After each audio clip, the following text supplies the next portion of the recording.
Sorry for interruption.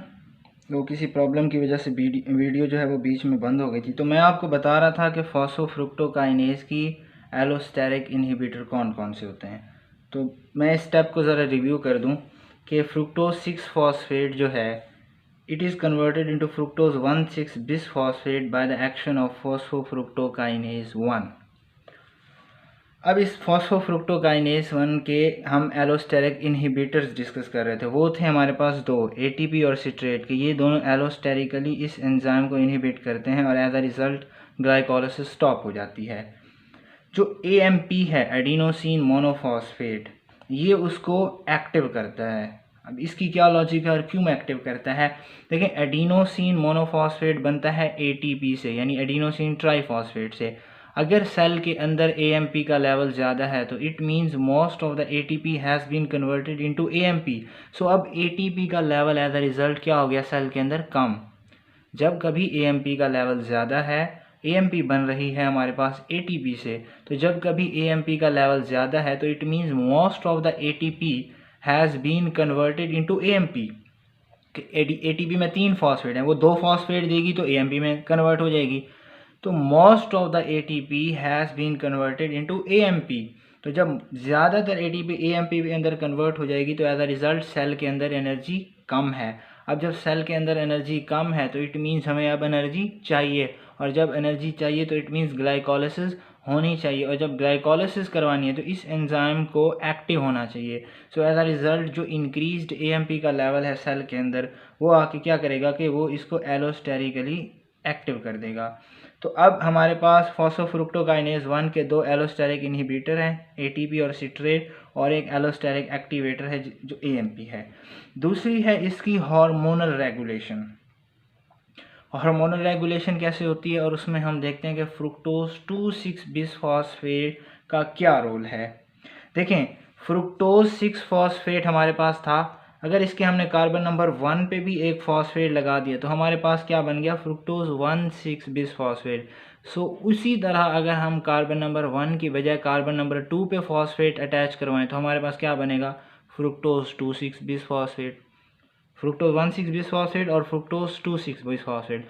तो होता क्या है कि जब हमारे पास ग्लाइकोलिसिस हो रही होती है और फ्रुक्टोज 6 फॉस्फेट कन्वर्ट हो रहा होता है फ्रुक्टोज 1,6 बिसफॉस्फेट के अंदर, तो small portion of fructose 6 phosphate molecules they are converted into fructose 2,6 bisphosphate. Fructose 2,6 bisphosphate.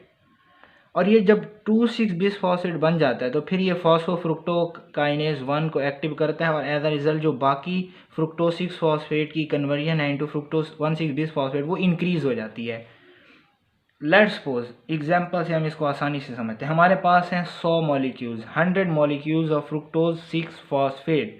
उनमें से होगा क्या कि 1 molecule is converted into fructose 2,6 bisphosphate, और जब एक मॉलिक्यूल उसमें से कन्वर्ट हो जाएगा फ्रुक्टोज 2,6 बिसफॉस्फेट में, तो ये जो फ्रुक्टोज 2,6 बिसफॉस्फेट है, ये जो रिमेनिंग 99 मॉलिक्यूल्स हैं उनकी फ्रुक्टोज 1,6 बिसफॉस्फेट कन्वर्जन में हेल्प करेगा। और ये हेल्प किस तरह करेगा कि फ्रुक्टोज 6 फॉस्फेट से फ्रुक्टोज 1,6 बिसफॉस्फेट की जो कन्वर्जन है उसके लिए एक एंजाइम चाहिए, फॉस्फोफ्रुक्टोकाइनेज 1। तो ये फ्रुक्टोज 2,6 बिसफॉस्फेट आके क्या करेगा कि फॉस्फोफ्रुक्टोकाइनेज 1 को एक्टिव करेगा। अब जब एक्टिव हो गया तो एज अ रिज़ल्ट हमारे पास जो बाकी इसकी कन्वर्जन है वो स्पीड अप हो गई। अब यहाँ पर हमारे पास जो प्रोसेस मैंने आपको बताया था कि एक होता है ग्लूकोनियोजेनेसिस, वो बेसिकली ग्लाइकोलिसिस का रिवर्स है।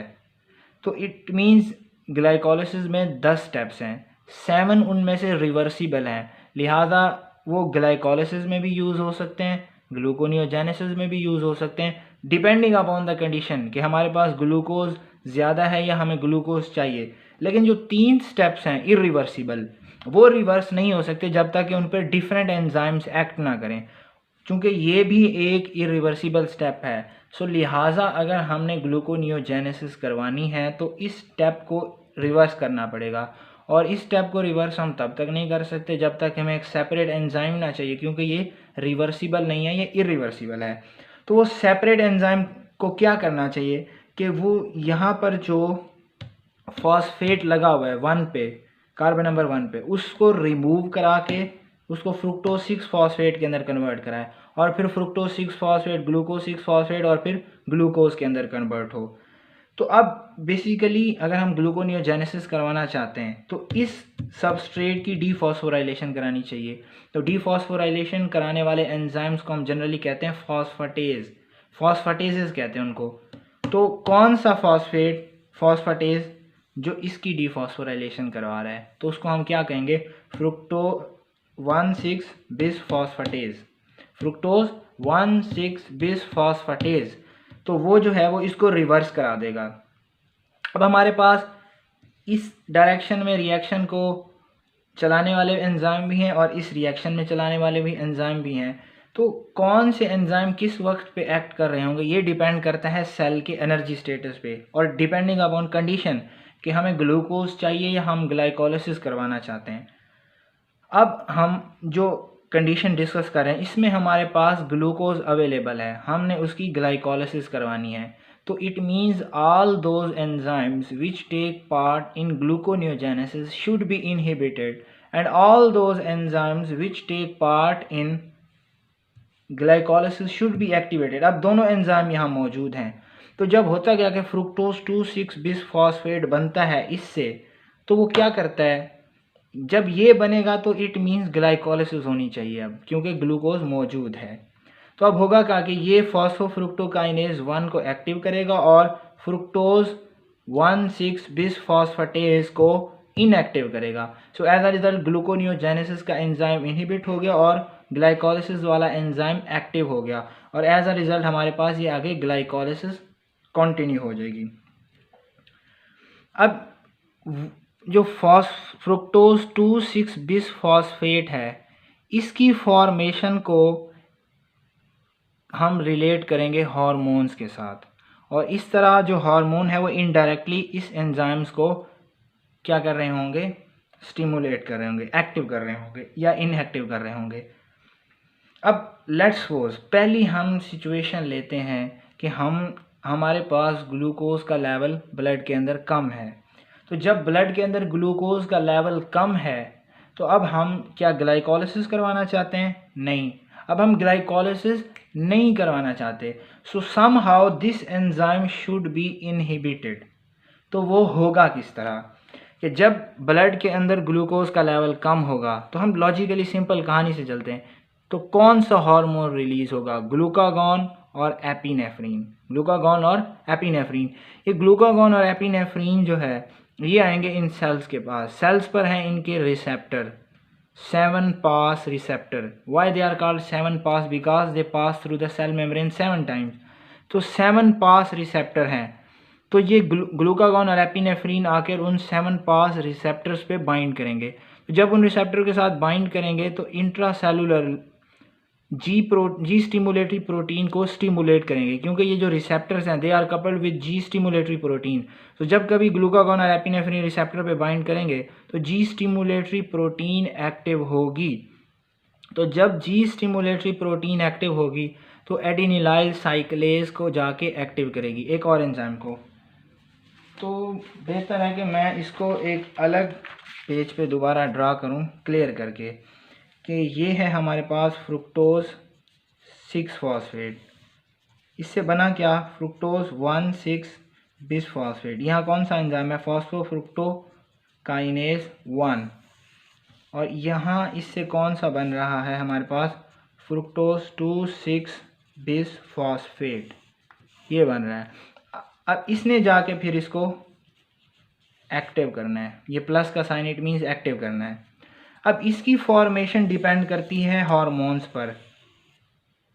तो हमारा पहला सिनेरियो ये है कि ब्लड के अंदर ग्लूकोज की कंसंट्रेशन कम है जिसकी वजह से ग्लूकागॉन और एपिनेफ्रीन रिलीज हुए, अपने रिसेप्टर पे साथ बाइंड किए, which are 7 pass receptors which are intracellularly coupled with G stimulatory protein. और जब जी स्टिमुलेटरी प्रोटीन एक्टिव हुई तो हमारे पास ये जी स्टिमुलेटरी प्रोटीन एक और एंजाइम को एक्टिव करती है जिसको हम कहते हैं एडिनिलाइल साइक्लेज। जब एडिनिलाइल साइक्लेज एक्टिव हो जाता है तो वो क्या कराता है, वो एटीपी को कन्वर्ट करा देता है इनटू साइक्लिक एएमपी में। Now cyclic AMP is a second messenger, इसने जाके प्रोटीन काइनेज ए को जाके एक्टिव करना है। अब एज द नेम इंडिकेट, जब ये प्रोटीन काइनेज ए एंजाइम एक्टिव हो गया तो आप गौर करें, इसके अंदर ये वर्ड है काइनेज, तो इसका मतलब ये है कि इस एंजाइम ने किसी की फॉस्फोराइलेशन करानी है।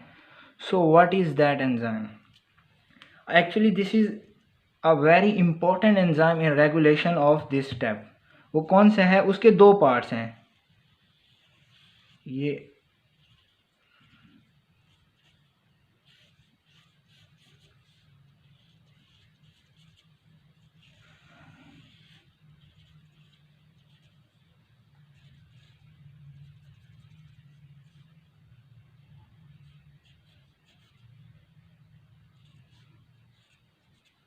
दो पार्ट हैं उसके, एक है उसका मेल पार्ट और एक है उसका फीमेल पार्ट।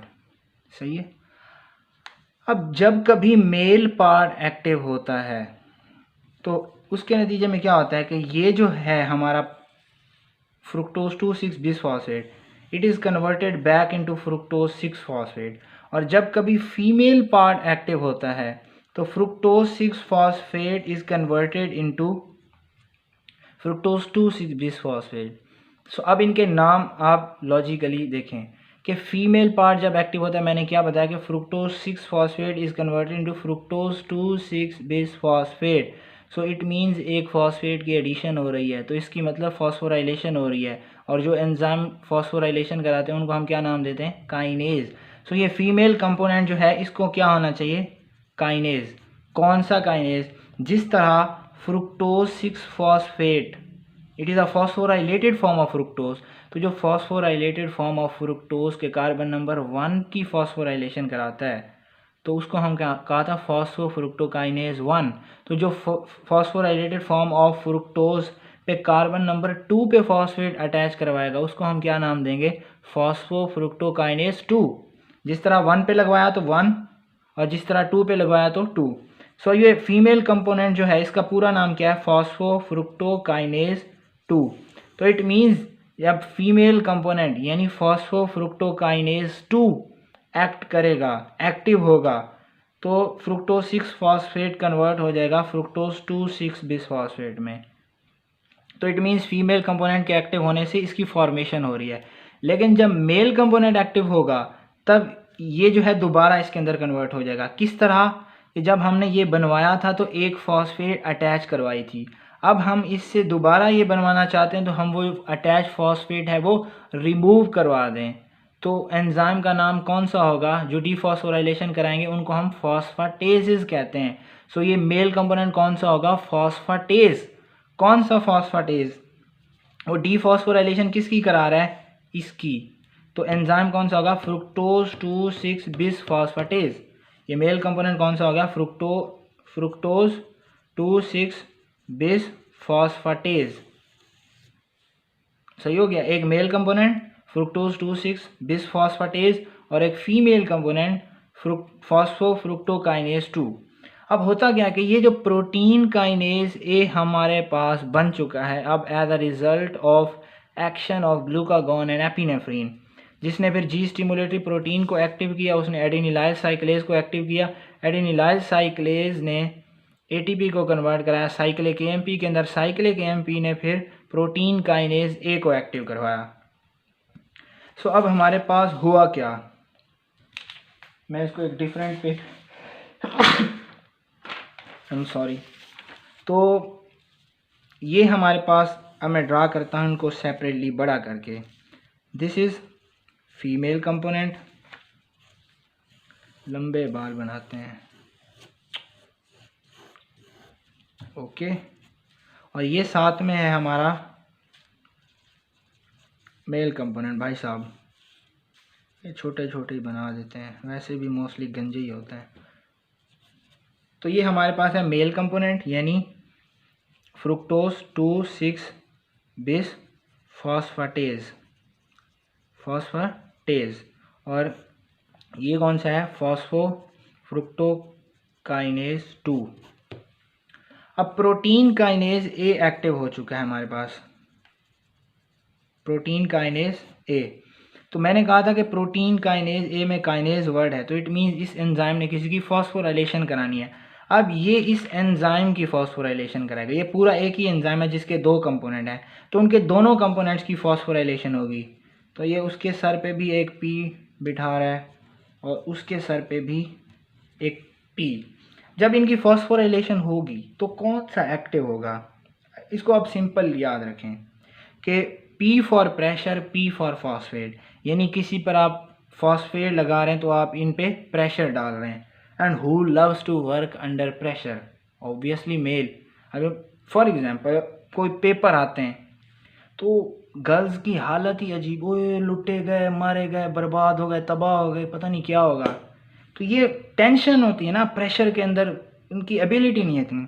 मेल भाई साहब, बॉयज़ कहते हैं देखेंगे यार, पेपर हैं देखेंगे, खैर है अभी गुटखा शुटका खाते हैं, कोई गपशप लगाते हैं, पेपर देखेंगे यार। तो मतलब उनको इससे कोई फ़र्क नहीं पड़ता, पेपर है नहीं है, फेल हो रहे हैं, नंबर कम है, चलता है भाई। इनको प्रेशर से कोई फ़र्क नहीं पड़ता, ठीक है। तो इट मीन्स ये प्रेशर के अंदर भी काम कर जाएंगे। जबकि जैसे ही फीमेल पे प्रेशर पड़ा वो डिप्रेस हो गई, ओए होए होए होए, लेकिन मेल को कोई फ़र्क नहीं पड़ता। तो इट मीन्स जब प्रोटीन काइनेज ए ने इनकी फॉस्फोराइलेशन कराई तो इट मीन्स उन पे प्रेशर डाला, और जब प्रेशर डाला तो फीमेल कंपोनेंट इनएक्टिव हो गया और मेल कंपोनेंट एक्टिव हो गया। So it means under the action of protein kinase A, male component क्या हो रहा है, एक्टिव। और मेल कंपोनेंट कौन सा है, फ्रुक्टोज 2,6 बिस फॉस्फेटेज। और इस मेल कंपोनेंट ने क्या करवाना है कि इस फ्रुक्टोज 2,6 बिस फॉस्फेट को कन्वर्ट कराना है दोबारा फ्रुक्टोज 2,6 फॉस्फेट, फ्रुक्टोज 6 फॉस्फेट में। तो जब ये दोबारा इसके अंदर कन्वर्ट हो गया, अब ये हमारे पास है नहीं। जब ये नहीं है तो क्या ये इसको एक्टिव कर सकेगा फॉस्फोफ्रुक्टोकाइनेज 1 को, नहीं। और क्या ये इसको इनहिबिट कर सकेगा, नहीं। तो जब अब ग्लाइकोलिसिस वाला एंजाइम एक्टिव नहीं हुआ, जबकि ग्लूकोनियोजेनेसिस वाला एक्टिव हो गया, तो अब ग्लाइकोलिसिस हमारे पास नहीं होगी, तो अब पाथवे रिवर्स डायरेक्शन में जाएगा, क्योंकि हमारे अब ग्लूकोज की सिंथेसिस होगी। तो पूरा लिंक क्या था कि ब्लड के अंदर सबसे पहले ग्लूकोज कम था, फाइनली ग्लूकोज की सिंथेसिस हो रही है, वो ब्लड के अंदर आ जाएगी। किस तरह हुआ सारा ये काम कि जब ब्लड के अंदर ग्लूकोज की कंसंट्रेशन कम हुई, ग्लूकागॉन और एपिनेफ्रिन रिलीज हुए, इन्होंने रिसेप्टर पे बाइंड किया, अंदर जी स्टिमुलेटरी प्रोटीन को एक्टिव किया, जी स्टिमुलेटरी प्रोटीन ने फिर एडेनिलाइल साइक्लेज को एक्टिव किया, एडेनिलाइल साइक्लेज ने फिर एटीपी को साइक्लिक एएमपी के अंदर कन्वर्ट कराया, साइक्लिक एएमपी ने फिर प्रोटीन काइनेज ए को एक्टिव किया, प्रोटीन काइनेज ए ने मेल और फीमेल दोनों कंपोनेंट, जो एक फॉस्फेटेज है, काइनेज है, पूरे नाम मैंने आपको बता दिए, इनको फॉस्फोराइलेशन कराई, जिसकी वजह से फॉस्फेटेज कंपोनेंट एक्टिव हो गया, काइनेज इनएक्टिव हो गया। और जब फॉस्फेटेज एक्टिव हो गया तो अब ये जो फ्रुक्टोज 2,6 बिस फॉस्फेट था हमारे पास, उसको दोबारा इसके अंदर कन्वर्ट करा दिया, जिसकी वजह से ये इसको जो एक्टिव कर रहा था अब एक्टिव नहीं करेगा, और इसको इनहिबिट कर रहा था इनहिबिट नहीं करेगा। तो ये एक्टिव हो जाएगा, ये इनहिबिट हो जाएगा, तो as a result glycolysis stop हो जाएगी और ग्लूकोनियोजेनेसिस होगी। ये उसकी एक रेगुलेशन है। अब हमारे पास ग्लूकोज कम थी तो हमने ग्लाइकोलिसिस नहीं करवानी थी, तो अब हमने ग्लाइकोलिसिस स्टॉप करवा ली। अब हमारे पास ग्लूकोज है ज़्यादा, दूसरा सिनेरियो, तो अब हमने ग्लाइकोलिसिस करवानी है। तो फिर वही कहानी हमेशा बेसिक से स्टार्ट करें तो बड़ा अच्छा कंसेप्ट डेवलप हो जाएगा। ब्लड ग्लूकोज का लेवल जो है वो इंक्रीज हो चुका है। सो विच हार्मोन शुड रिलीज, कौन सा हार्मोन आना चाहिए, इंसुलिन। तो ये हमारे पास इंसुलिन आ गया। इंसुलिन के भी रिसेप्टर हैं सेल पे, तो इंसुलिन ने आगे क्या करना है, रिसेप्टर के साथ बाइंड किया। जैसे ही इंसुलिन रिसेप्टर के साथ बाइंड करेगा तो इंट्रासेलुलर सिग्नल्स जनरेट होंगे, और इंट्रासेलुलर सिग्नल्स में से एक सिग्नल जाके एक ग्रुप ऑफ प्रोटीन्स को एक्टिव करेगा, जिनको हम फॉस्फेटेजेस कहते हैं, फॉस्फेटेजेस।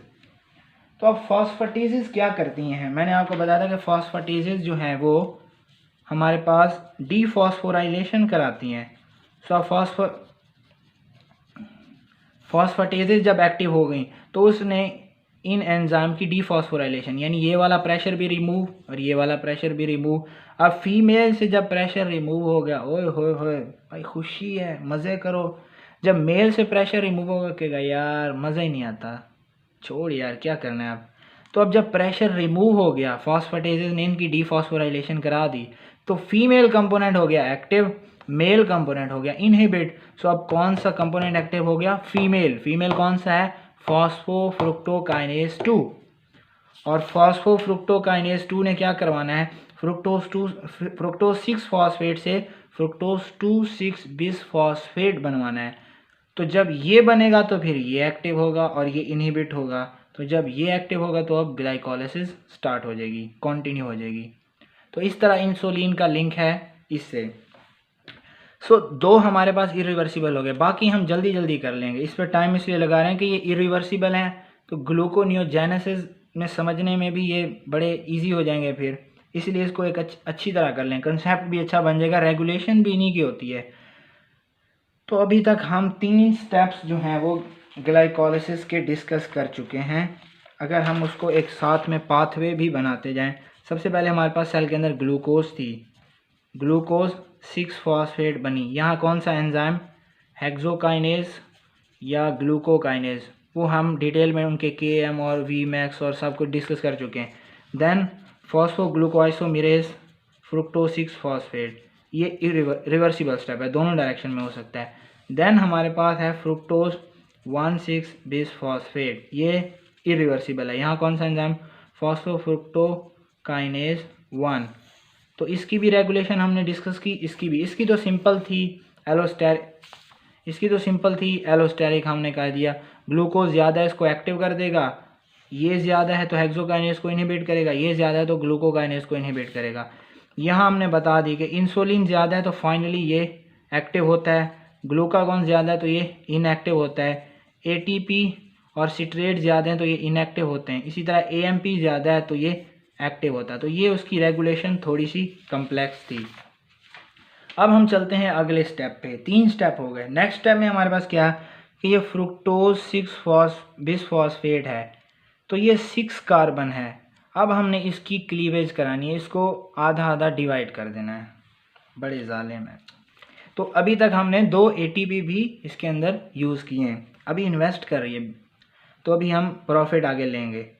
तो एक एंजाइम है, वो क्या करता है कि 1 2 3 3 कार्बन इधर वाले छोड़ दें, 1 2 3 3 कार्बन इधर वाले छोड़ दें, तो इनके दरमियान में इस जगह पे ये वाली बॉन्ड ब्रेक कर देता है। तो लेट्स सपोज मैं अब इसको अलग से ड्रा करूं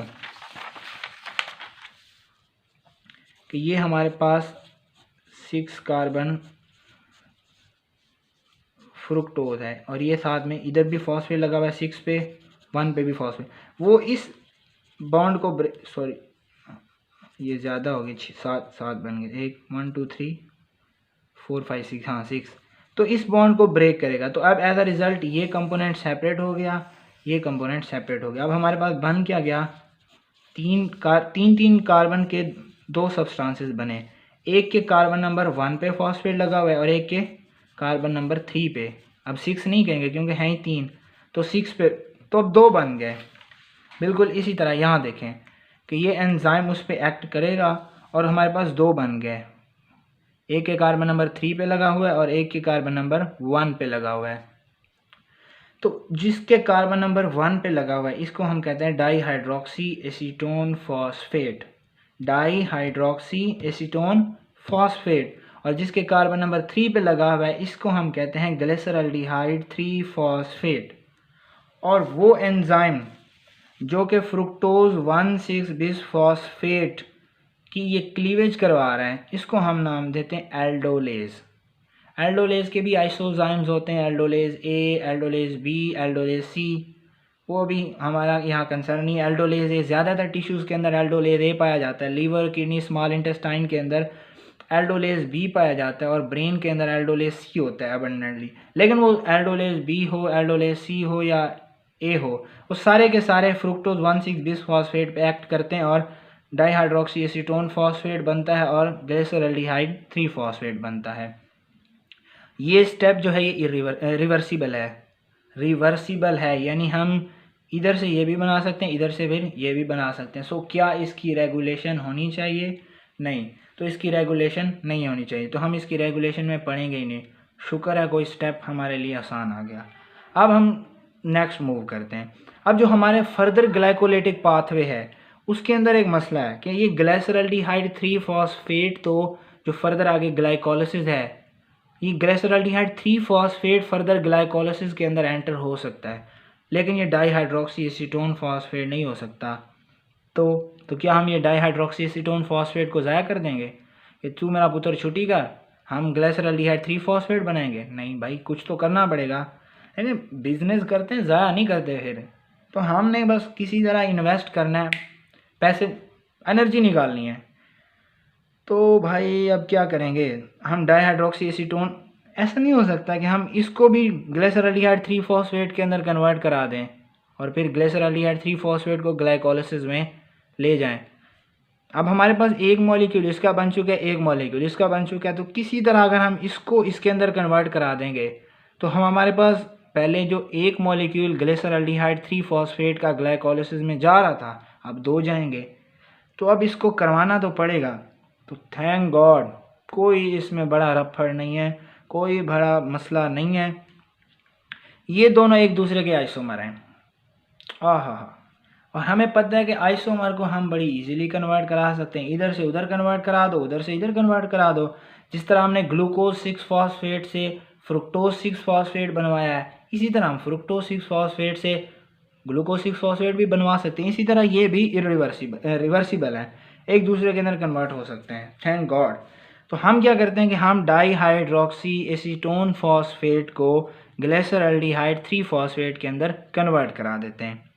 सो आइसोमेराइजेशन हुई, उसकी आइसोमर के अंदर कन्वर्ट करा। तो कोई एंजाइम भी तो होना चाहिए ना जिसका नाम आइसोमेरेज होना चाहिए, क्योंकि आइसोमेराइजेशन करा रहा है तो आइसोमेरेज नाम का कोई एंजाइम होना चाहिए। तो यहाँ पर भी है, अब उसका पूरा नाम क्या है, लॉजिक यूज़ करते हैं। How many carbons are there in glyceraldehyde 3 phosphate and dihydroxy acetone phosphate? तीन कार्बन है ना, 3 कार्बन शुगर को हम क्या कहते हैं, ट्राइओज। और 3 कार्बन शुगर के साथ अगर फॉस्फेट लगा हो तो हम कहेंगे ट्राइओज फॉस्फेट। और जो एक ट्राइओज फॉस्फेट को उसके आइसोमर में कन्वर्ट करा रहा हो तो उसको हम क्या कहेंगे, ट्राइओज फॉस्फेट आइसोमेरेज। हाँ, लेवल हो गया। तो ट्राइओज फॉस्फेट, क्योंकि वो ट्राइओज शुगर को जिसके साथ फॉस्फेट लगा हुआ है उसके आइसोमर में कन्वर्ट करा रहा है, तो ट्राइओज फॉस्फेट आइसोमेरेज। तो अब हमारे पास डाईहाइड्रोक्सी एसीटोन फॉस्फेट जो है वो ग्लिसरॉल्डिहाइड 3 फॉस्फेट के अंदर कन्वर्ट हो गया। तो अब हमारे पास fructose 1,6 bisphosphate, finally 2 molecules हैं ग्लिसरॉल्डिहाइड 3 फॉस्फेट के, और आगे फिर हमारे पास 2 मॉलिक्यूल ही उसके अंदर एंटर होंगे। तो ये हम यहाँ आ गए, यहाँ देखें, एक ग्लिसरॉल्डिहाइड 3 फॉस्फेट का मॉलिक्यूल ये है और एक ग्लिसरॉल्डिहाइड 3 फॉस्फेट का मॉलिक्यूल ये है। अब ये दोनों जो हैं आगे ग्लाइकोलिसिस करेंगे, लेकिन हम एक को डिस्कस कर लेते हैं, दूसरे में भी वही होंगे, बस हम एनर्जी यील्ड देखते जाएंगे कि उसके अंदर कितनी है, इसके अंदर कितनी है।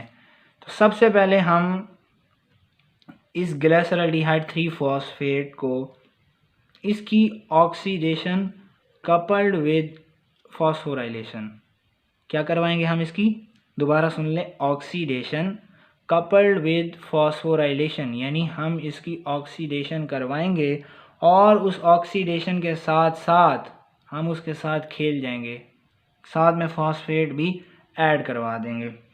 अब ये एक जनरल रूल याद रख लें कि मेटाबॉलिज्म में जितना मैंने अभी तक इसको देखा है, मोस्टली जो ऑक्सीडेशन या रिडक्शन रिएक्शंस हैं उनके अंदर एंजाइम डिहाइड्रोजिनेसेस इन्वॉल्व होते हैं। मैं आगे आपको याद कराता जाऊंगा कि यहाँ ऑक्सीडेशन हो रही है तो यहाँ देखें डिहाइड्रोजिनेज है, यहाँ रिडक्शन हो रही है, यहाँ देखें डिहाइड्रोजिनेज है। चंद एक एक्सेप्शंस हैं, वो जहाँ पर हैं हम वहाँ डिस्कस करेंगे। तो अभी जनरल रूल याद रख लें कि मोस्टली जो है वो डिहाइड्रोजिनेसेस ऑक्सीडेशन रिडक्शन रिएक्शन में इन्वॉल्व होते हैं, कुछ में रिडक्टेज होंगे, कुछ में ऑक्सीडेज होंगे, वो एक्सेप्शन है। मोस्टली इन मेटाबॉलिज्म्स के अंदर हमारे पास डिहाइड्रोजिनेज होंगे। सो यहाँ पे भी कुछ डिहाइड्रोजिनेज नाम का एंजाइम होना चाहिए, है भाई। उसका पूरा नाम क्या है, किसकी वो ऑक्सीडेशन करा रहा है, ग्लिसरल्डिहाइड 3-फॉस्फेट की। So what should be the name of that dehydrogenase, glyceraldehyde 3-फॉस्फेट डिहाइड्रोजिनेज। नो प्रॉब्लम, ये येलो कलर में मैंने लिखा हुआ है, आपको नज़र आ जाए तो ग्लिसरल्डिहाइड 3-फॉस्फेट डिहाइड्रोजिनेज। अब जब भाई किसी की आप ऑक्सीडेशन करवा रहे हो तो भाई ऑक्सीडाइजिंग एजेंट भी तो हो ना, खाली एंजाइम क्या करेगा, हैं खाली एंजाइम क्या करेगा, तो कोई ऑक्सीडाइजिंग एजेंट भी तो हो।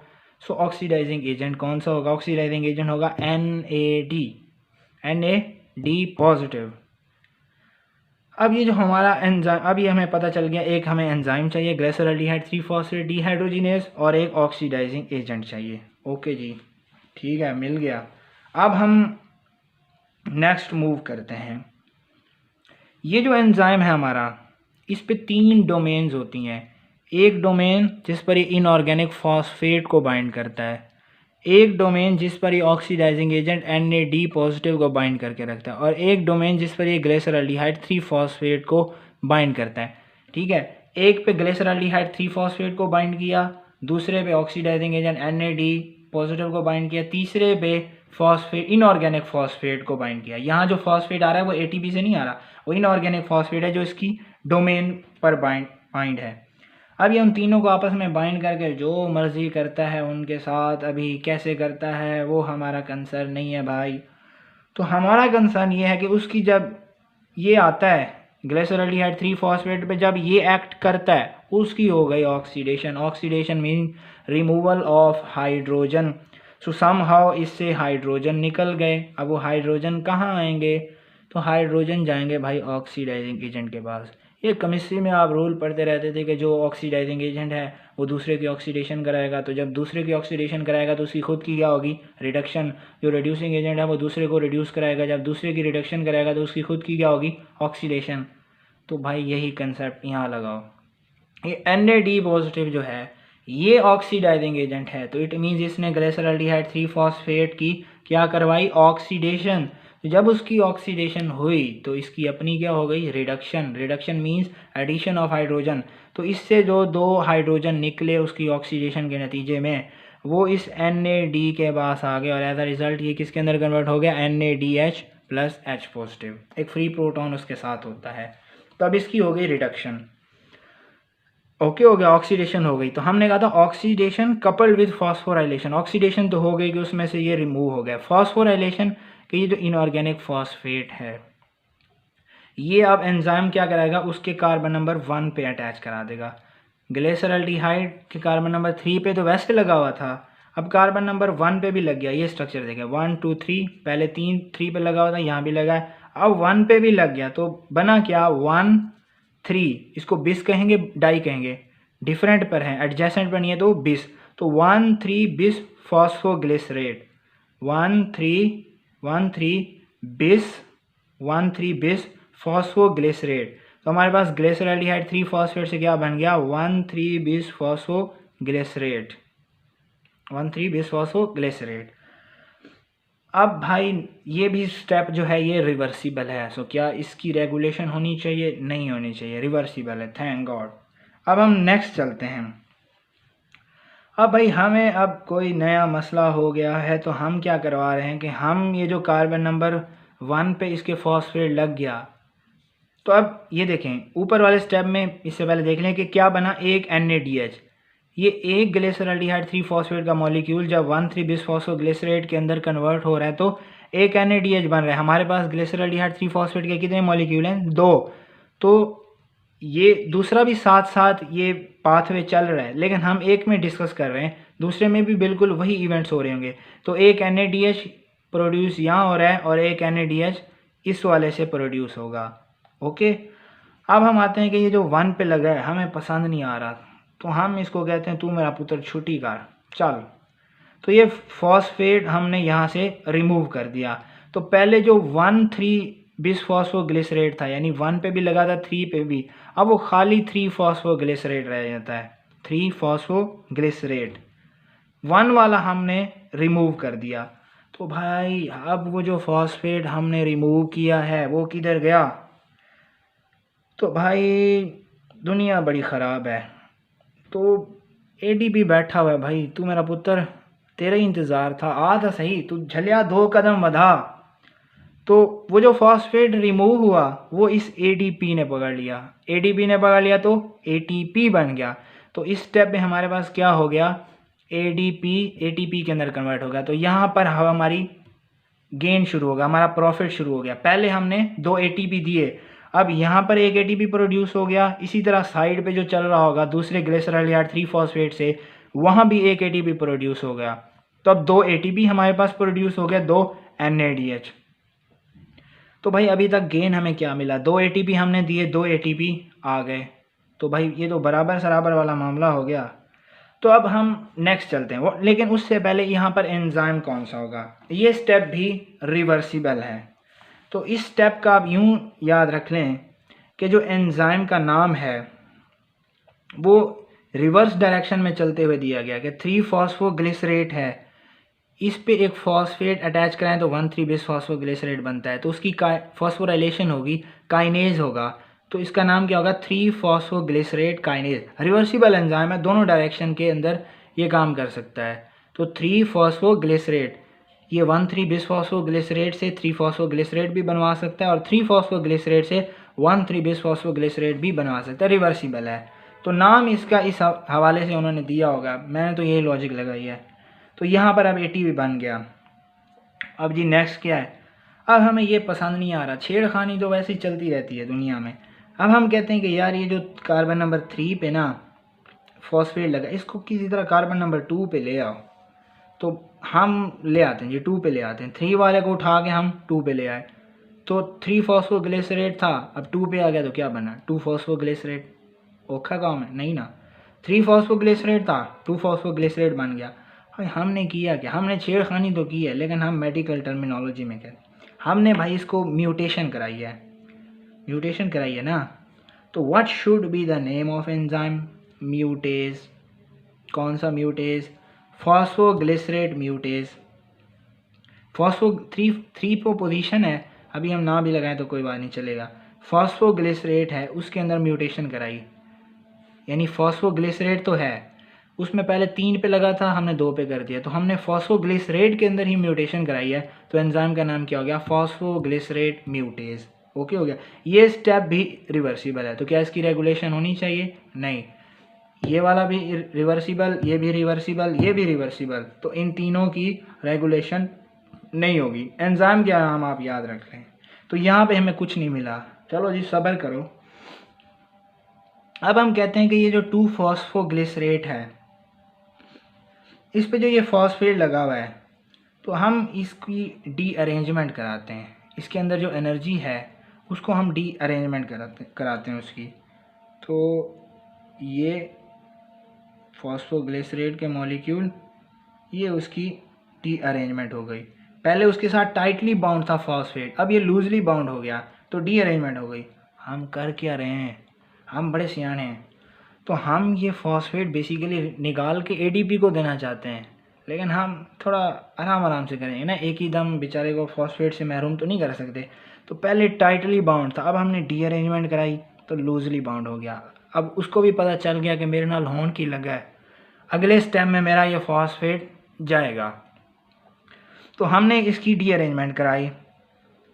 अब हमारे पास जब इसकी डी अरेंजमेंट होती है 2-फॉस्फोग्लिसरेट की, तो हमारे पास बनता है phosphoenol pyruvate, phosphoenol pyruvate, and the enzyme here is enolase, enolase. ये पता नहीं कैसे उन्होंने नाम दिया यार, इनोलेज। खैर याद कर लें आप, आपसे नोमेनक्लेचर नहीं पूछेंगे वहाँ, ठीक है, आप इनोलेज याद कर लें। एक ही एंजाइम है, बाकियों की तो हमने कोई लॉजिक लगाई है, इसकी कोई लॉजिक समझ नहीं आ रही। तो डी अरेंजमेंट कराई, इनोलेज, हमारे पास बना गया फॉस्फोइनोल पायरोवेट। अब हमने लूजली अटैच करा दी। अब हम आते हैं अपने असल मकसद की तरफ। अब भाई हमने ये फॉस्फेट निकाल के एडीपी को देना है। तो अब ये भी ये रिवर्सिबल है, तो इसकी भी रेगुलेशन नहीं होगी। अब आ गया हमारे पास लास्ट स्टेप, और ये लास्ट स्टेप जो है ये रिवर्सिबल नहीं है, ये इरिवर्सिबल है। इसकी रेगुलेशन भी हम डिस्कस करेंगे किस तरह। फॉस्फोइनोल पायरोवेट से वो पायरोवेट निकल जाता है और एज अ रिज़ल्ट क्या बन जाता है, पायरोवेट। ठीक है, तो वो जो फॉस्फेट है वो कौन पकड़ लेगा, वो एडीपी पकड़ेगा और एटीपी बन गया। तो अब हमारे पास एक एटीपी यहाँ बन रहा है, तो ये साथ में दूसरे ग्लिसरॉल्डिहाइड 3 फॉस्फेट से भी वही सीन चल रहा है। तो क्या बना, 2 एटीपी, 2 NADH प्रोड्यूस हो चुके हैं, एक यहाँ एक इधर इस साइड पे, 2 एटीपी, एक यहाँ एक यहाँ, इसी तरह एक एटीपी यहाँ और एक दूसरा यहाँ पर होगा। तो 4 एटीपी हमने प्रोड्यूस करवाए हैं, 2 NADH प्रोड्यूस करवाए हैं। ठीक हो गया। एनर्जी यील्ड हम बाद में देखते हैं। अब इस एंजाइम का नाम क्या होगा, इस एंजाइम का नाम है पायरोवेट काइनेज। इस एंजाइम का नाम क्या है, पायरोवेट काइनेज। और ये भी बहुत इंपॉर्टेंट एंजाइम है, इसकी भी लॉजिक मुझे थोड़ी सी कंफ्यूज कर रही है, सो नहीं बताऊंगा, ज़रूरत नहीं है उसकी, वो तो वैसे मैंने आपको बता रही थी लॉजिक कि इसको रट्टा मारने की ज़रूरत नहीं है एंजाइम की, कुछ आप लॉजिक यूज़ किया करें, लेकिन कभी कभी लॉजिक भी नहीं चलती, क्या करें। तो पायरोवेट काइनेज इस एंजाइम का नाम है। ओके जी, हो गया। तो फॉस्फोइनोल पायरोवेट किसके अंदर कन्वर्ट हो गया, पायरोवेट के अंदर, और वो जो फॉस्फेट रिमूव हुआ उसको एटीपी ने पकड़ के एटीपी के अंदर कन्वर्ट हो गया। तो अब हमारे पास यहाँ एटीपी बन गया। अब इस एंजाइम की रेगुलेशन एक तो वही हार्मोनल है कि जब ब्लड ग्लूकोज का लेवल कम हो तो कौन सा हार्मोन रिलीज हो। अब हमने ग्लाइकोलाइसिस करवानी है या नहीं, पहले आप डिसाइड कर लें। जब ब्लड ग्लूकोज का लेवल कम हो, नहीं करवानी, तो some of this enzyme should be inhibited. किस तरह, ग्लूकागॉन बाइंड करेगा 7 पास रिसेप्टर के साथ, जी प्रोटीन स्टिमुलेट होगी, एडिनिलाइल साइक्लेज स्टिमुलेट होगा, एटीपी कन्वर्ट होगा साइकिल एक AMP में, साइकिल एक AMP प्रोटीन काइनेज ए को एक्टिव करवाएगा और प्रोटीन काइनेज ए आकर इसकी फॉस्फोराइलेशन कराएगी। और जब ये फॉस्फोराइलेट होता है तो काइनेज कंपोनेंट है ना, शरीफ साहब बेचारा फीमेल कंपोनेंट है, तो प्रेशर आ गया तो अब काम नहीं करेगी। तो जब ये फॉस्फोराइलेटेड फॉर्म इसकी है वो इनएक्टिव हो गई। या और दूसरा इंसुलिन कब रिलीज होता है, जब ब्लड ग्लूकोज का लेवल ज़्यादा है। अब जब ब्लड ग्लूकोज का लेवल ज़्यादा है तो हमने ग्लाइकोलाइसिस करवानी है। तो जब इंसुलिन का लेवल ज़्यादा है तो वो रिसेप्टर पे साथ बाइंड करेगी, इंट्रासेलुलर सिग्नल जनरेट होगा, फॉस्फेटेजेस एक्टिव होंगी, उन्होंने इसकी डीफॉस्फोराइलेशन करानी है और जब इसकी डीफॉस्फोराइलेशन होगी एक्टिव हो गया, ग्लूकोज ज़्यादा थी अब हमने करानी है, तो जब ये एक्टिव हो गया तो अब ग्लाइकोलाइसिस होगी। तो ये मैकेनिज़्म यहाँ मैंने इसलिए नहीं लिखा क्योंकि ऊपर वाले जो स्टेप था उसके अंदर मैं आपको डिटेल में बता चुका हूँ, बिल्कुल वही मैकेनिज़्म यहाँ चलेगा हार्मोन्स का। लेकिन शर्त ये है कि यहाँ जो फॉस्फेटेज और प्रोटीन काइनेज ये एक्टिव हो रही हैं वो डायरेक्टली इस पे एक्ट करेंगी, लेकिन ऊपर वाले स्टेप के अंदर पहले वो मेल या फीमेल कंपोनेंट पे एक्ट करती थी और फिर फ्रुक्टोज 2,6 बिसफॉस्फेट बनता था या डिग्रेड होता था और फिर इनडायरेक्टली वो उस एंजाइम पे एक्ट करती थी। लेकिन यहाँ पर प्रोटीन काइनेज ए या फॉस्फेटेजेस डायरेक्टली पायरोवेट काइनेज पे एक्ट करती हैं। ये तो होगी उसकी हार्मोनल। एक उसकी एलोस्टेरिक भी है, वो है फ्रुक्टोज 1,6 बिसफॉस्फेट। अब ये मैं आपको समझाऊं तो हम यहाँ अब लिखने लगे हैं ग्लाइकोलाइसिस के steps. Glucose 6 phosphate, fructose 6 phosphate, यहाँ से आगे 2 मॉलिक्यूल बने हमारे पास, एक डाईहाइड्रोक्सी एसीटोन फॉस्फेट और ग्लिसरॉल्डिहाइड 3 फॉस्फेट। इसको भी हमने इसके अंदर कन्वर्ट करा दिया तो अब हमारे पास 2 मॉलिक्यूल हो गए इसके, एक ग्लिसरॉल्डिहाइड 3 फॉस्फेट का ये हो गया, एक ग्लिसरॉल्डिहाइड 3 फॉस्फेट का मॉलिक्यूल ये हो गया। नेक्स्ट हमारे पास 1,3 बिसफॉस्फोग्लिसरेट, देन 3 फॉस्फोग्लिसरेट, 2 फॉस्फोग्लिसरेट और फॉस्फोइनोल पायरोवेट और फाइनली पायरोवेट जो भी है। यहाँ भी बिल्कुल यही 1,3 bisphosphoglycerate, 3 phosphoglycerate, 2 phosphoglycerate, phosphoenol pyruvate और फाइनली पायरोवेट। तो ये हमारे पास पूरे पाथवे हो गए, एंड में पायरोवेट। तो मैंने शुरू में आपको कहा था कि ग्लाइकोलाइसिस एक ऐसा पाथवे है जिसमें हम एक मॉलिक्यूल ग्लूकोज का यूज़ करके 2 मॉलिक्यूल्स पायरोवेट के जनरेट करते हैं, एक ये बन गया और एक ये बन गया। अब हुआ क्या कि जब हमने ग्लिसरॉल्डिहाइड 3 फॉस्फेट से 1,3 बिसफॉस्फोग्लिसरेट बनवाया, यहाँ पर एक NADH प्रोड्यूस हुआ, NADH प्रोड्यूस हुआ, और जब 1,3 बिसफॉस्फोग्लिसरेट से 3 फॉस्फोग्लिसरेट बनवाया है तो यहाँ पर एक एटीपी प्रोड्यूस हुआ। पेन को क्या हो गया? अब जब फॉस्फोइनोल पायरोवेट से पायरोवेट बना तो यहाँ पर एक एटीपी का मॉलिक्यूल प्रोड्यूस हुआ दोनों जगह पर। तो 1 2 3 4 एटीपी के मॉलिक्यूल हमारे पास प्रॉफिट में हमें मिले, 2 NADH के मॉलिक्यूल मिले। तो अब हमारे पास प्रोडक्शन क्या है?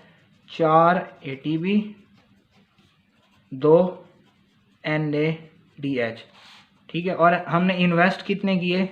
1 ATP हमने यहाँ इन्वेस्ट किया था, 1 ATP हमने यहाँ इन्वेस्ट किया। जब फ्रुक्टोज 6 फॉस्फेट से, सॉरी यहाँ पर एक और बात है, फ्रुक्टोज 1,6 बिस फॉस्फेट, उनसे फिर ये बनता है। तो 1 हमने यहाँ इन्वेस्ट किया, 2 इन्वेस्ट किए, 4 हमें उसके नतीजे में मिले और 2 NADH मिले। एनर्जी यील्ड हम बाद में कैलकुलेट करते हैं। यहाँ मैं आपको बताना ये चाह रहा हूँ कि ये जब फ्रुक्टोज 1,6 बिस फॉस्फेट है, जब ये ज़्यादा है तो इट मीन्स अगले वाले स्टेप ज़्यादा होने चाहिए।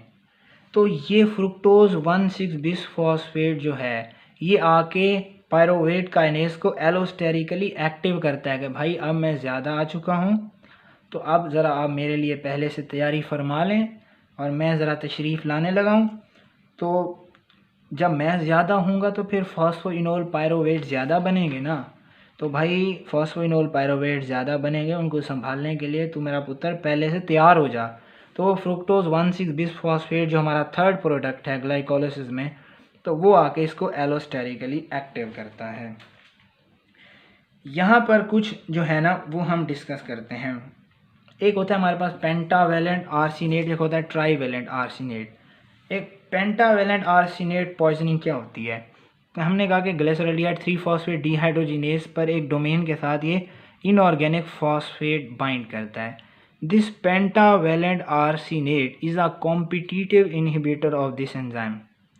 कॉम्पिटिटिव इनहिबिटर का क्या मतलब? ये कॉम्पिटिटिव इनहिबिटर का मतलब ये होता है कि उस एंजाइम का जो सबस्ट्रेट है उसके साथ ये compete करेगा और एज अ रिज़ल्ट जिस जगह पर सबस्ट्रेट ने बाइंड करना था उस जगह पर आकर अब ये इनहिबिटर बाइंड करेगा। तो ये पेंटावेलेंट आर्सेनेट जो है, आर्सेनिक एसिड, ये उस इनऑर्गेनिक फॉस्फेट की जगह पर इस एंजाइम के साथ बाइंड करेगा और जैसे ही ये एंजाइम बाइंड करता है तो ऐसा कॉम्प्लेक्स बनता है कि वो फ़ौरन डिग्रेड होकर डायरेक्टली 3 फॉस्फोग्लिसरेट बनवा देता है। यानी ग्लिसरॉल्डिहाइड 3 फॉस्फेट पे जब इसने एक्ट किया, पहले 1,3 बिस फॉस्फोग्लिसरेट बनना चाहिए, फिर 3 फॉस्फोग्लिसरेट बनना चाहिए, लेकिन जब पेंटावेलेंट आर्सेनिक पॉइजनिंग होती है तो ये एंजाइम इस पर एक्ट करता है और डायरेक्टली 3 फॉस्फोग्लिसरेट बन जाता है।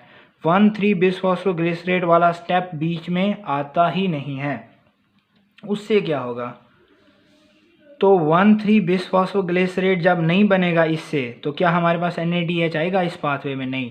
तो जब 1,3 बिस फॉस्फोग्लिसरेट से 3 फॉस्फोग्लिसरेट बनेगा, क्या इस स्टेप में हमें ATP मिलेगा? नहीं।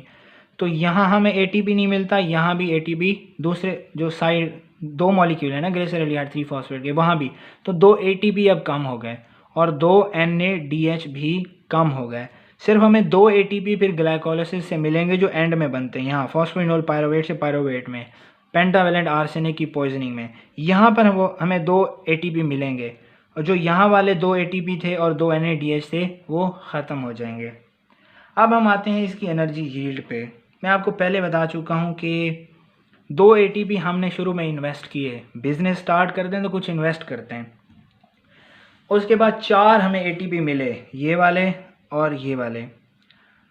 अब ये 2 NADH मिले, NADH ये जो ग्लाइकोलिसिस वाले हैं ये जाएंगे इलेक्ट्रॉन ट्रांसपोर्ट चेन पर और वहाँ पर ऑक्सीडेटिव इनकी फॉस्फोराइलेशन होगी, ठीक है, जिसके नतीजे में हमें ATP मिलेंगे। एक NADH के मॉलिक्यूल से हमें 3 ATP के मॉलिक्यूल मिलते हैं। सो यहाँ कितने NADH प्रोड्यूस हो रहे हैं? ग्लाइकोलिसिस में 2 NADH प्रोड्यूस हो रहे हैं, तो कितने ATP के मॉलिक्यूल मिलेंगे? 6। इसी तरह ATP डायरेक्टली कितने प्रोड्यूस हो रहे हैं? 4। तो 6 और 4 10 ATP के मॉलिक्यूल हमारे पास मिले। लेकिन भाई हम अपना प्रॉफिट देखते हैं, इकोनॉमी का रूल है ना, प्रॉफिट देखते हैं कि अपना ख़र्चा जो हमने किया है उसको निकाल के हमने कितने इन्वेस्ट किए 2 ATP, तो भाई 2 ATP निकाल दो क्योंकि वो तो हमारा खर्चा हो गया, वो हमने इसमें से पूरे किए। बाकी जो हमें प्रॉफिट मिला है वो है 8 ATP। तो ग्रॉस प्रोडक्शन ATP की ग्लाइकोलिसिस में 10 है, लेकिन 2 चूँकि हमने कंज्यूम किए थे इसलिए नेट प्रोडक्शन जो है वो 8 आएगी अगर ये एरोबिक ग्लाइकोलिसिस है। देखें NADH से ATP प्रोड्यूस होते हैं ऑक्सीडेटिव फॉस्फोराइलेशन के ज़रिए। इट मीन्स उसकी ऑक्सीडेशन हो तो उसके लिए ऑक्सीजन चाहिए, और ये ऑक्सीडेटिव फॉस्फोराइलेशन होती है इलेक्ट्रॉन ट्रांसपोर्ट चेन में। इलेक्ट्रॉन ट्रांसपोर्ट चेन होती है माइटोकॉन्ड्रिया के अंदर। So all those cells which either lack mitochondria और ऑक्सीजन, जिनके अंदर माइटोकॉन्ड्रिया नहीं है या ऑक्सीजन नहीं है, तो उनके अंदर हम NADH से ATP नहीं बना सकते। ठीक है, यानी जिनके अंदर एनारोबिक ग्लाइकोलिसिस होती है। एनारोबिक ग्लाइकोलिसिस और एरोबिक का मैं आगे डिफरेंस बताऊंगा कि जिनके अंदर माइटोकॉन्ड्रिया और ऑक्सीजन है उनके अंदर होती है एरोबिक ग्लाइकोलिसिस, और जिनके अंदर माइटोकॉन्ड्रिया और ऑक्सीजन नहीं है उनके अंदर होती है एनारोबिक ग्लाइकोलिसिस। सो अगर एरोबिक ग्लाइकोलिसिस है तो नेट प्रोडक्शन ATP की है 8 मॉलिक्यूल्स, क्योंकि फिर तब हमें NADH से भी एनर्जी मिलेगी। लेकिन अगर एनारोबिक ग्लाइकोलिसिस है तो फिर जो हमें डायरेक्टली ATP मिले हैं सिर्फ 4 मिले हैं, 2 हमने यूज़ किए थे, तो नेट प्रोडक्शन 2 होगी, क्योंकि एनारोबिक ग्लाइकोलिसिस के केस में हम NADH से एनर्जी ऑब्टेन नहीं कर सकते। Now what is oxidative phosphorylation and substrate level phosphorylation. देखें बाद औक़ात हमें NADH मिलता है, बाद औक़ात डायरेक्टली ATP मिल जाता है। तो ये ATP जो है ये सबस्ट्रेट के लेवल पे बना है, और NADH से जो ATP मिलता है वो इलेक्ट्रॉन ट्रांसपोर्ट चेन के लेवल पे होता है। तो जब इलेक्ट्रॉन ट्रांसपोर्ट चेन के लेवल से ATP प्रोड्यूस हो तो हम कहते हैं these ATPs are produce by oxidative phosphorylation, और जब सबस्ट्रेट के लेवल पे ATP हमें प्रोड्यूस हो तो हम कहते हैं these ATPs are produce by substrate level phosphorylation. Substrate level phosphorylation का मतलब ये है कि सबस्ट्रेट के लेवल पर ही हमने ADP की फॉस्फोराइलेशन कराई और ATP बनवा दिया। तो अब हम आते हैं एक लास्ट चीज़ जो है RBCs के अंदर एक अलग कुछ कहानी चल रही होती है। ये एक स्टेप याद रखें 1,3 बिसफॉस्फोग्लिसरेट है, ये कन्वर्ट होता है 3 फॉस्फोग्लिसरेट। ये नॉर्मली सेल्स के अंदर होता है, लेकिन RBCs के अंदर एक नया पंगा होता है। होता क्या है कि उसके अंदर हम ये जो कार्बन नंबर 1 और 3 पे लगे हुए हैं ना, इसमें से कार्बन नंबर 2 वाला जो है उसको कार्बन नंबर 1 वाला जो फॉस्फेट है उसको पकड़ के हम 2 पे लगा देते हैं। तो 1,3 बिसफॉस्फोग्लिसरेट था, जब 1 वाला 2 पे लगा तो 2,3 बिसफॉस्फोग्लिसरेट होगा। बेसिकली हमने कराई क्या, mutation. So enzyme name should be म्यूटेज। कौन सा म्यूटेज, 1,3 बिसफॉस्फोग्लिसरेट या खाली बिसफॉस्फोग्लिसरेट म्यूटेज। बिसफॉस्फोग्लिसरेट के अंदर हमने म्यूटेशन कराई ना, तो बिसफॉस्फोग्लिसरेट म्यूटेज। अब जब इसका यहाँ जो फंक्शन है वो हम बाद में डिस्कस करते हैं। जब इसका फंक्शन हो जाता है तो फिर हम जब यहाँ से ये बनवाते हैं तो हम 1 वाला रिमूव करते हैं। अब हमने 2,3 बिसफॉस्फोग्लिसरेट से 3 फॉस्फोग्लिसरेट बनाना है तो 2 वाला रिमूव कराएंगे। तो enzyme name should be phosphatase. कौन सा फॉस्फेटेज, 2,3 बिसफॉस्फोग्लिसरेट फॉस्फेटेज। तो दोबारा ये बन जाता है। तो दूसरे सेल्स के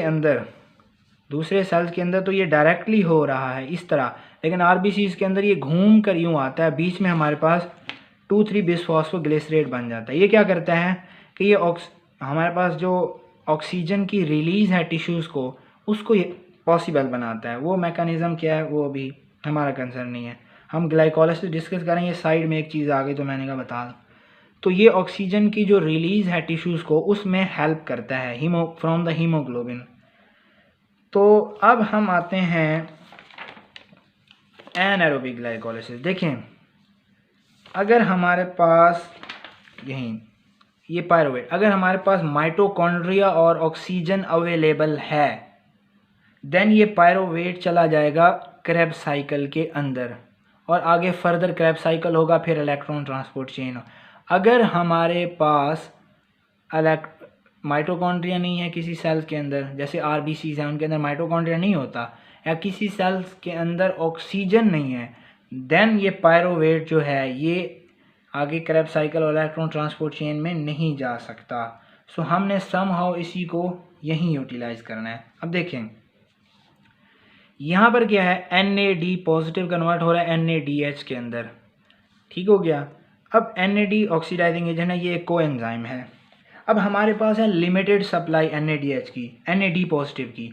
अब भाई अगर हर दफ़ा ये ग्लाइकोलिसिस हो रही है, NAD जो है वो NADH के अंदर कन्वर्ट होता जा रहा है, तो होगा क्या, हमारे पास NAD की कमी हो जाएगी, और जब NAD की कमी होगी तो मज़ीद ग्लाइकोलिसिस नहीं हो पाएगी। सो समहाउ जो NADH इसके अंदर बन रहा है NAD से, उसको दोबारा NAD के अंदर कन्वर्ट करा देना चाहिए, ताकि वो हमारे पास ग्लाइकोलिसिस को कंटिन्यू रखे, क्योंकि ग्लाइकोलिसिस एक लाइफ लॉन्ग प्रोसेस है। ग्लाइकोलिसिस स्टॉप हो गई, बंदा चला जाएगा। तो भाई अब NADH को दोबारा इसके अंदर कन्वर्ट करा देना चाहिए।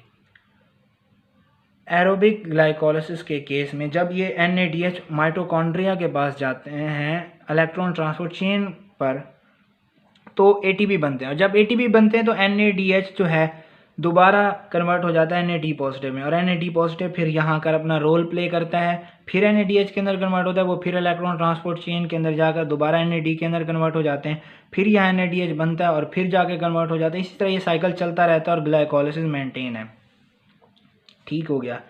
अब सवाल यहाँ ये है कि वो सेल जिनके अंदर इलेक्ट्रॉन ट्रांसपोर्ट चेन हो ही नहीं रही, तो उनके अंदर फिर हम ये NAD को किस तरह मेंटेन करेंगे। तो उनके अंदर एक और प्रोसेस होता है, उसके अंदर होता क्या है कि ये जो पायरोवेट है, अब यहाँ फोकस करें आप इस जगह पे, ये पायरोवेट है, it is reduced into lactate, it is reduced into lactate. अब रिडक्शन आ गई ना, तो मैंने आपको कहा था कि याद रखें ऑक्सीडेशन हो या रिडक्शन हो, मोस्टली कौन सा एंजाइम होगा, डिहाइड्रोजिनेज। तो यहाँ भी एक डिहाइड्रोजिनेज है, और ये वाला जो रिएक्शन है ये इरिवर्सिबल है, यानी हम पायरोवेट की रिडक्शन से लैक्टेट, रिवर्सिबल है सॉरी, पायरोवेट की रिडक्शन से लैक्टेट बना सकते हैं, लैक्टेट की ऑक्सीडेशन से पायरोवेट बना सकते हैं। दोनों केस में एंजाइम डिहाइड्रोजिनेज ही होगा, चाहे ऑक्सीडेशन हो रिडक्शन हो। कौन सा है, उसको हम कहते हैं लैक्टेट डिहाइड्रोजिनेज। लैक्टेट के पॉइंट ऑफ व्यू से इसको नाम दिया गया लैक्टेट डिहाइड्रोजिनेज। पायरोवेट जो हमारे पास बन चुका है, अब ये क्रेब्स साइकिल के अंदर नहीं जा सकता, क्योंकि ये एक ऐसे सेल के अंदर बना है जिसके अंदर माइटोकॉन्ड्रिया नहीं है या ऑक्सीजन नहीं है, हम कहते हैं माइटोकॉन्ड्रिया नहीं है। सो अब इसको एनारोबिक ग्लाइकोलिसिस में जाना चाहिए, तो इसकी रिडक्शन होगी इनटू लैक्टेट। एंजाइम तो आ गया, जब ऑक्सीडेशन या रिडक्शन होती है तो ऑक्सीडाइजिंग या रिड्यूसिंग एजेंट चाहिए। वो रिड्यूसिंग एजेंट क्या होगा, वो रिड्यूसिंग एजेंट होता है हमारे पास जो भी हमने NADH बनवाया है। तो NADH यहाँ इसको रिड्यूस करेगा, और जब इसको रिड्यूस करेगा तो उसकी खुद की क्या हो जाएगी, ऑक्सीडेशन। ये देखें, यहाँ मैं आपको ड्रा करके दिखाता हूँ कि ये है हमारा पायरोवेट, सही हो गया। अगर माइटोकॉन्ड्रिया है तो फिर एरोबिक ग्लाइकोलिसिस होगी। एरोबिक ग्लाइकोलिसिस का मतलब ये है कि उसका जो एंड प्रोडक्ट है ग्लाइकोलिसिस का, पायरोवेट, वो एंटर हो जाए क्रेब्स साइकिल के अंदर। और अगर माइटोकॉन्ड्रिया नहीं है तो फिर एनारोबिक ग्लाइकोलिसिस होगी। एनारोबिक ग्लाइकोलिसिस का मतलब ये है कि ग्लाइकोलिसिस का जो एंड प्रोडक्ट है पायरोवेट, ये कन्वर्ट हो जाए लैक्टेट के अंदर, यानी उसकी रिडक्शन हो। तो enzyme name should be lactate dehydrogenase. तो जब इसकी रिडक्शन हो रही है तो कोई रिड्यूसिंग एजेंट चाहिए। वो रिड्यूसिंग एजेंट क्या होगा, NADH। तो ये उसको रिड्यूस करेगा तो खुद को क्या कर लेगा, ऑक्सीडाइज। तो अब NAD जनरेट हो गया। अब ये दोबारा जाएगा वहाँ ग्लाइकोलिसिस में, फिर NADH जनरेट होगा। लेकिन नॉर्मली हम NADH से NAD बनाते हैं इलेक्ट्रॉन ट्रांसपोर्ट चेन में। अब यहाँ हो तो नहीं रही, लेकिन हमने बनवाना तो है, तो फिर हम उसको इस तरह बनवा लेते हैं कि उसके अंदर जाएगा यहाँ। लेकिन जब NADH एनारोबिक ग्लाइकोलिसिस के केस में NAD के अंदर कन्वर्ट हो रहा होता है, तब कोई ATP प्रोड्यूस नहीं होता।